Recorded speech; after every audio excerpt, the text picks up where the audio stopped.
សូមជម្រាបសួរពុកម៉ែបងប្អូនសូមស្វាគមន៍មកកាន់តម្រុយឆ្នោតយួនប្រចាំថ្ងៃសម្រាប់ថ្ងៃទី18ខែ10ឆ្នាំ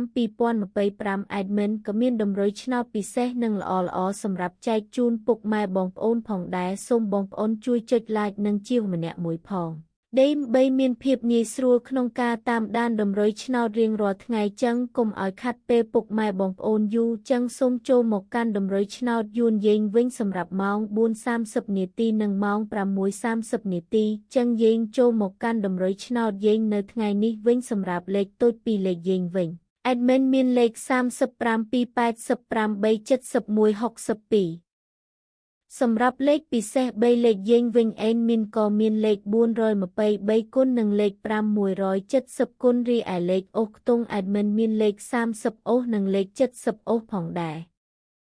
បងប្អូនដែលស្រឡាញ់និងចូលចិត្តលេខAdminអាចយកទៅផ្សងសំណាងបានសូមជូនពរឲ្យបងប្អូនទាំងអស់គ្នាហេងសំណាងល្អទាំងអស់គ្នាតម្រុយឆ្នោតយើងបានមកដល់ទីបញ្ចប់ហើយសូមជូនពរឲ្យបងប្អូនហេងសំណាងល្អមានលាភមានជ័យទាំងអស់គ្នាជួបគ្នានៅថ្ងៃស្អែកបន្តទៀត